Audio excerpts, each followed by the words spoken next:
That's in Secret Agent 666. Great book. Highly recommend that book by I can't remember the author now. I've had him on the show on a different book, another historical book. But that's a really well researched book.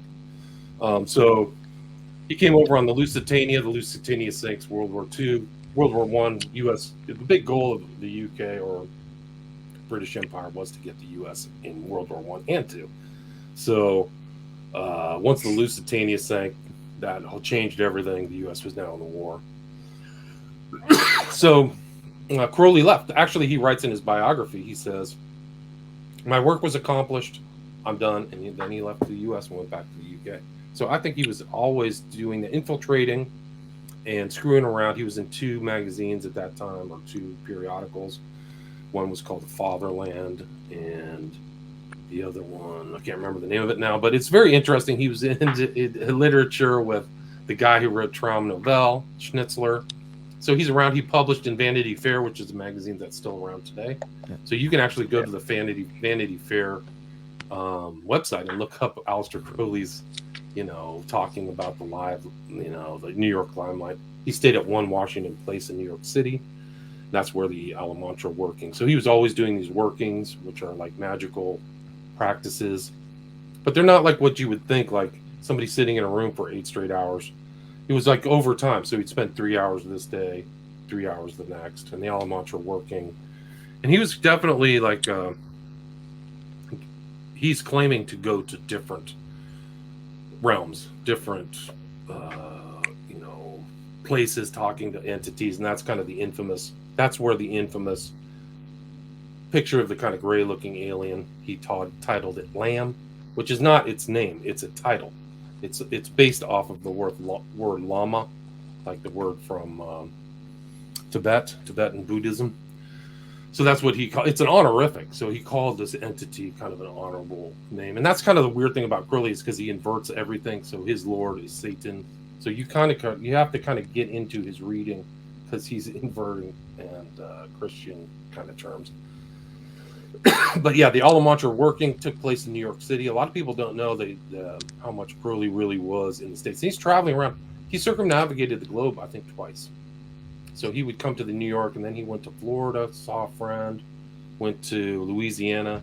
He was I think the first time he came through San Francisco right before the Great Earthquake, 1906 earthquake, and then traveled to Japan. So he was very interesting. Way ahead of his time. Wonder if he's and the fact that he's traveling all the time. So I think that his adventurism was very similar to what he was adventuring in the kind of realm of the occult, and being really kind of he tried to put together his own encyclopedia, which he called the Equinox, which when you read through it, it's not like a standard encyclopedia. I think he did it because it looked great and kind of gave him some gravitas, like, look, I can put this out, but it's really mostly his writing.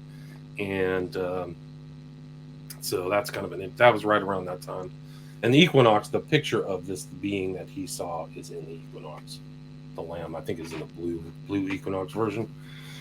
And so that's really kind of one of the first, that's where the UFO ET really has an important predicate of this, was really Crowley, this kind of talking to some kind of weird entity up there. It calls all the way up to it looks like the exact same thing on Communion, on Whitley Strieber's book Communion. So which is a whole nother. Do you think that's why? Do you think that's why maybe the current elite, so to speak, are going to harness the alien theory, is because that's what they've like? Well, that's a great question. I think that a lot of these guys are talking to entities. I really do, and they're talking to discarnate beings, much more so than people would believe. So I think that, and that's really what Crowley coveted. Like, if you look through his whole corpus of work from the time that I missed the most important event of his life, which supposedly happened with the Book of the Law in 1904 in Cairo, Egypt. But if you look at all of his writings, and I don't claim to have gone through all of it, I've read a lot of his stuff, but he's always trying to see Aiwass, right, which is this being that he later on explains in Magic and Theory and Practice as Satan, the Christian view of Satan. But he's always trying to, I saw Aiwass on the rocks. I prayed to Aiwass. I did this to Aiwass. So he's constantly trying to find this entity. and communicate with spirits. Like he had the sticks of the I Ching, tarot. He did his own tarot cards, but he really, that was a part of his magic, was this kind of communication with other entities. So if these other elites, they might just be carrying it on. You go through some weird stuff, even like Lafley. Look up this guy Lafley who helped design the World Trade Center. He had some spirit being he was talking to, and he did a lot of very esoteric work. Art, I mean, you call it art, people would call it art, but it's very unique. And he was he's passed away, but he was a very strange person. I forgot what the name of his entity was, but like you talk to Alan Moore, like who put out all these books, he's definitely communicating with an entity. He has a name of the entity that he's in communication with, some kind of snake being. Like that's, and he said, Alan Moore said, half of my time I spend on writing my books and the other half on occultism. So, wow. you know, so Crowley is this kind of like an exemplar of a lot of what these other guys do. So I think you can see through Crowley a lot of kind of current day occultism and occultists, because they carry on. Most of them, all of them, go through a Crowley phase. That's really like Myatt of the Order of Nine Angles, LeVay, and Michael Aquino, all in common. They all had some kind of connection with Crowley or the OTO, Crowley. and then they went their own route. But they knew I think they knew Crowley's one of the guy who claimed to be Crowley's follower was a guy by the name of McMurtry, who ended up in Berkeley, California. He claimed to be the caliph, the head of the caliphate that Crowley left. But he was right there in Berkeley, so a lot of these guys are very close to each other. So they were aware of the mutual kind of occultism.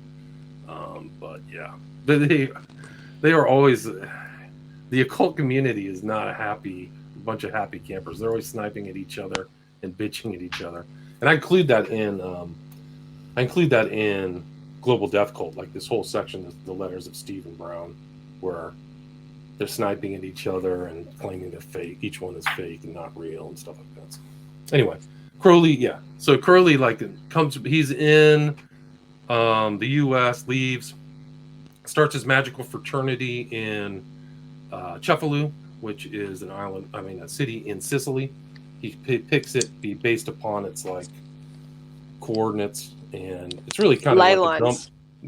It's really kind of a dumpy thing that he kind of turned into his kind of ashram or whatever you call it, monastery. It was supposed to be kind of like a magical monastery. Horrible stuff happens: goats, blood, death.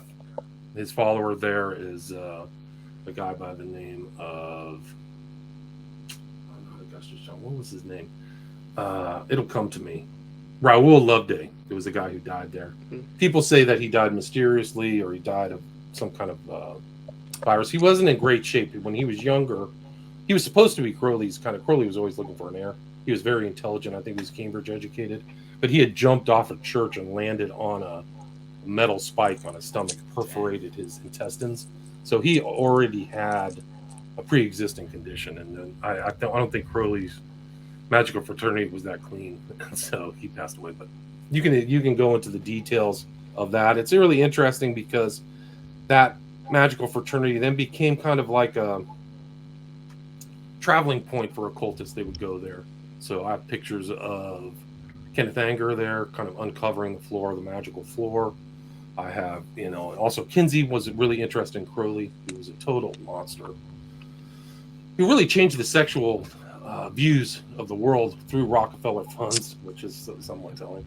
And all his research is trash. It's all straw. He never really could share his science. He's much like Fauci. You can't look through actually their research or know what's in there. Like, no, I'm not sharing with you. I just made it up. And all of his conclusions are right along Crowley's. They're actually carbon copies of Crowley's views on sexuality, which is no restrictions. Yeah. And everybody's gay and all that stuff. So anyway, that's the Abbey of Thelema. So that became like a place to go to, and still to this day, it's really kind of like a barn. It's not even that big as big as an apartment. That and the manor that Crowley had in Scotland are two places people go. They're restoring Crowley's Boleskine Manor right now, so it burned down mysteriously. That was another kind of place for Crowley. But anyway, so he's at this magical fraternity. He's looking for adherents. He's trying to grift off them. People travel there from England and go there and tell stories. There's a lot of his biographers don't key into this lady that was there. Her name, she had a book called Tiger Woman, who she really saw everything firsthand. She was Raoul Loveday's girlfriend, and so it's really amusing too, because she was like a fiery, I'm not taking any prisoners. So she and Crowley were fighting all the time. It's really kind of amusing, darkly amusing. Crowley's taking himself so seriously, and he threatened to have her sacrificed and all this stuff. And that's included in the book, yeah. So you can look up Tiger Woman. I forgot her name offhand, but it's like a really great firsthand account. You can see why people who are pro Crowley would ignore that or omit that from the record. But Can you imagine having friends like that? What did you do? You stole a flower out of my garden. I'm going to sacrifice you next week. Yeah, I mean, there were talks about that. Betty Mae Golding. Betty Mae, thank you. Yeah, she was great. There's great pictures of her. She was a model, very pretty.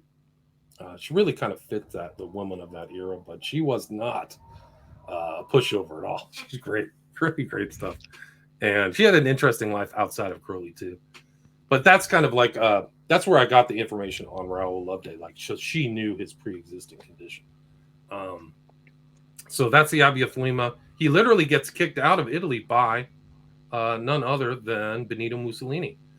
Benito Mussolini kicked him out. And Crowley, actually, this is another example of Crowley being at the right place at the right time. He's in all these places where very important events are happening. World War I in the U.S. When Benito Mussolini's black shirts march on Rome, this is where they took over the fascists. Crowley was there. Crowley was there for 3 days, probably sending missives off. And he was a very much of a correspondence person. There's so many letters of Crowley to so many different people. Like, he was constantly, like, imagine like sending off 10, 20 letters a day or something like that. Like, these days people would just send an email, but there's just so much correspondence in like different libraries around the world, which I've seen. And he had very important like connections, which I try to show in the book, like some of his friends. I showed that like Children of the Beast as well. But so he's there when the black shirts march on Rome. He then gets kicked out. He flees to Algeria. Oh no, I think it was Algeria. He flees south into Africa. He's poor. He's begging for money. He's sick. He's got asthma. Not in great shape in his 50s. And then kind of like that was kind of like the apex of his kind of career as an occultist. He ran out of money. And so he really relied upon funds from the U.S., from the Agape Lodge run by Jack Parsons. So he was waiting for his check to survive. He ends up back in England, retires into kind of a nice upper scale kind of retirement home in Hastings, and dies in 1947. All the while still kind of practicing, still compiling stuff. Still, there's a compilation of his later writings where he's still communicating with people who are asking questions, called Magic Without Tears. And you can see just him still being kind of like this lecturer and advisor on magical practices. And people would go to Hastings. There were important current magicians who have written other stuff. What's his name? Who like literally are spending time with Crowley. McMurtry goes and visits Crowley. So he dies, and then his ashes get lost. Like, there's no burial for him. And so there was a service, but his ashes came to the United States and then supposedly got lost. Maybe some occultist knows exactly where they are, but he wrote a kind of his own epitaph in a poem, like, bury me in a shameless grave, but bury me in a nameless grave that the earth may cover up my shame, I think was the poem that he wrote. That's the way it came out. That's what he self-acknowledged at the end, like, I might have been insane. And he seemed to go through kind of a more self-analytical phase there in his 50s and 60s. But he lived a long life. I mean, I think he was 72 when he died. After doing tons of drugs, too, like massive heroin addiction, like just totally reliant upon heroin to survive. I think it was 10 grains a day. which I think in that measurement is just like you could kill